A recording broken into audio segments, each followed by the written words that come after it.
Well, hi everyone. I'm John Ritlin with my review of WWE NXT TakeOver Light, or whatever you really want to call this one. I may come up with another creative title or a non-creative title. Why the fuck not? Why not have some fun?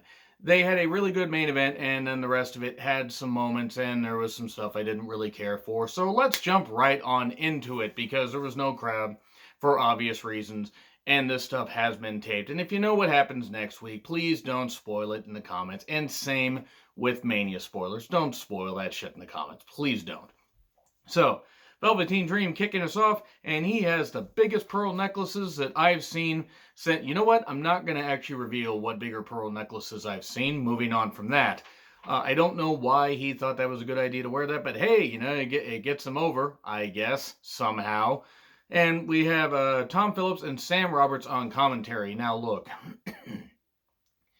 I understand what Sam Roberts is trying to do. If they're trying to tell him to be a heel commentator, okay, I get it. He's just not that good at it. Now, does he know stuff about wrestling as far as being somebody that's a longtime fan? Sure, I'm a longtime fan. I'm not going to say that I should get on commentary. I know my limits. That's just why I shoot my mouth off making these reviews. And Sam at times was trying way too hard to be a heel commentary, and then he was really trying too hard, and that was evident in this match, Velveteen Dream versus Bobby Fish. The match was fine. Velveteen wanted to take out Bobby Fish to get a possible shot at Adam Cole, baby. Sam was taking a lot of shots at Velveteen. He took shots at Velveteen. He took shots at Bianca. There's a recurring theme there that I can't quite put. It's the hair. It's the hair. That's exactly what it is. It's a hair in the glittery outfits. There's no other reason, that it could possibly be. Anyway, I digress.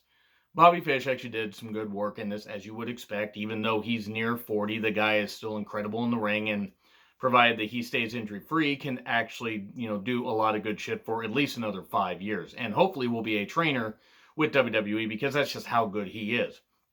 Somehow, despite getting beaten on for most of the match, Velveteen manages to pull out the Dream Valley Driver. He manages to pull it out of nowhere. Hits the Dream Valley Driver 1, 2, 3. Okay, cool. So that was it. Velveteen Dream then cuts a promo. He's going to, come after Adam Cole. Oh, he's gonna make Adam Cole work harder than he's ever worked. He's going to work him over so goddamn hard. He is going to work over the gold standard of the Undisputed Era. Wait, Shelton Benjamin isn't in the Undisputed Era? Can you tell I don't have a lot for this show because I'm just making a whole lot of jokes? Then again, most of my reviews are jokes. Anyway, Malcolm Bivens introduces Rinku and Sarif. I hope I pronounced that right. They are Bivens Enterprises. Easy for me to say. It's a lot of beard between one team. It's a lot of beard. But hey, if these guys actually can go in the ring, good. Hopefully they can do well. And we need more managers. And Bivens has a following on social media. I haven't been able to see too much of his stuff, but he delivers his lines well.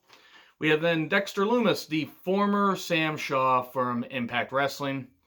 I'm glad to see him featured here in 2020, and glad to see the fact that, he's having a different creepy character. Why the fuck does he not blink? It is so scary to see that he doesn't blink. I don't think he blinked at all. I'm trying to not blink, and you know what? It's difficult to not do that, so I don't know how the fuck he does that. Took on Jake Atlas, and heard a lot about Jake Atlas. Has a, great following in the indie scene. It was decent enough. He did get a few shots in, but this was obviously a way to get Dexter Loomis over. He got over, unique offense, and got the triangle choke for the victory. Good stuff. And I'm excited to see what they're going to do with him in this year. Once all this shit calms down, he could be the one to take the North American Championship from Keith Lee if they keep it on Keith Lee that long. So, we get another TikTok Killer Cross thing, and Killer Cross is coming. No, that's not a euphemism. He's actually going to probably attack Johnny Gargano at some point, or he'll attack Tommaso Ciampa. Not next week, but sometime soon. And Killer Cross, if you haven't seen that much Killer Cross, please seek him out. Seek out stuff in Impact. Seek out other stuff. I get to see him twice at a couple indie shows. Got to meet him at one of the indie shows. Great guy, by the way. Tall as fuck. Scary once he gets in the ring. Anyway, second chance gauntlet match for the final spot in the ladder match to determine a number one contender for the NXT Women's Championship. So, Shotzi Blackheart, Deonna Purrazzo, Xia Li, Aaliyah, Kaden Carter, and Dakota Kai. Shotzi runs through. Shotzi runs through Deonna Purrazzo. And not a bad match. It was a little bit short, but it wasn't nearly as short as a match she would have with Xia Li, even though Xia Li would get in some kicks and everything. They would go to commercial, and then soon after coming back, Shotzi would hit this incredible, bridging, arm trap submission, and Xia Li would tap out. That was some good stuff. Then Aaliyah's here.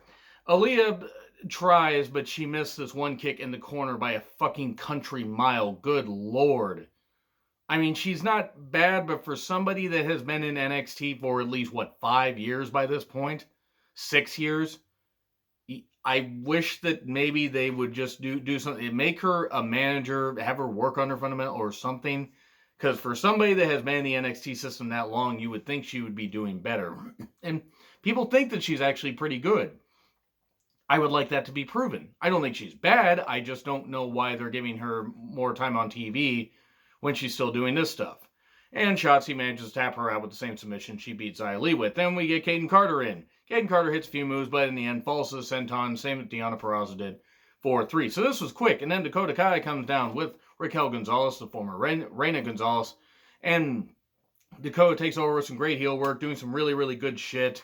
Shotzi does dive outside, hitting some nice stuff, manages to hurl Raquel into the ring post because Raquel has not figured out this whole thing of mastering coordination, and she just gets smashed right into the goddamn ring post. It was absolutely hilarious, actually. And then what happens is Dakota manages to hit the GTS, the go-to kick, or the GTK go-to kick, rather. And there we go. Dakota Kai, really, really good heel, and really hot as a heel and everything, and really, really, this is good stuff. She should have won. Of course she should have won, because Tegan Nox is in the ladder match. So you got to have those two there, because they got to cancel each other out to eventually have the blow-off to their feud at some point. We then get a Rhea Charlotte package. We then get Kushida versus Joaquin Wilde, or Joaquin Wilde. I don't know why that's so difficult for me to pronounce. The former DJZ. This is a good match. Wilde actually hitting some good moves. Eventually, Kushida would hit a really, really stiff kick in the corner to his arm. Almost to his bicep. It's like he was holding that. He's even like, is he okay? Is he okay? And then after he saw he was okay, he wants to continue. Okay, I'm just going to tap you out with the armbar, which is what he did. And then we have a little video package for Ciampa versus Gargano, Blackheart versus Rebel Heart, and that's one final beat. That's some good stuff. And then Wilde is in the parking lot. And much like Raul Mendoza recently got kidnapped by some guys, and he's like, what are you guys doing? But he just goes with them. This is as bad as when Samoa Joe was kidnapped by ninjas. And it's about the same budget. It just is stupid. And yes, it's going to eventually lead to a stable. Apparently, and Jeremy8911, I believe you were the one that tweeted this to me. Other people might have tweeted this to me actually over the past couple weeks, but you're the one that, managed to tell me who he is. The former King Cuerno is going to be leading a stable, apparently. Okay, cool. I'm fine with it. I like the talent, but I just think that there are better ways to do it than a stupid kidnapping thing, and this is dumb. It kind of took me out of it. But anyway, we then get Dominik Dijakovic versus Damien Priest versus Keith Lee, 3-way match, North American Championship. This is going to be quick because I had one line. Remember how Damien Priest has inserted himself into this? And I couldn't take anything seriously afterwards. Actually, it was a good match. Big men, colliding with each other with some big power moves. 3 big men, human centipede together, and Priest landing badly on that one dive he does where he gets on the ropes and then does the dive over. Almost looks like he hit his head on the apron, which, as you know, is the hardest part of the ring. And more power shit. A Hurricanrana on the lead. Diving elbow by Dijakovic. Double cover for 2 after they hit pump kicks on each other. But nope. Choke slam off the ropes. Spiral tap rather for 2 by Dijakovic. And then Damien Priest gets his big black stick out. But that is no match for Keith Lee's BBC. And he uses that for the win. That's a fun image. Have fun on seeing that. So Keith Lee pins Dijakovic and retains the North American Championship. So there you go. That's it. Was it fine? It was a fine show. The main event was good. It was a decent show. I'm not going to say this was great, but I wasn't bored with it, except the whole kidnapping thing is fucking stupid.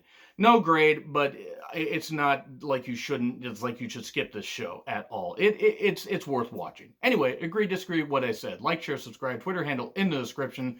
I'm John Retland. I'll see you soon.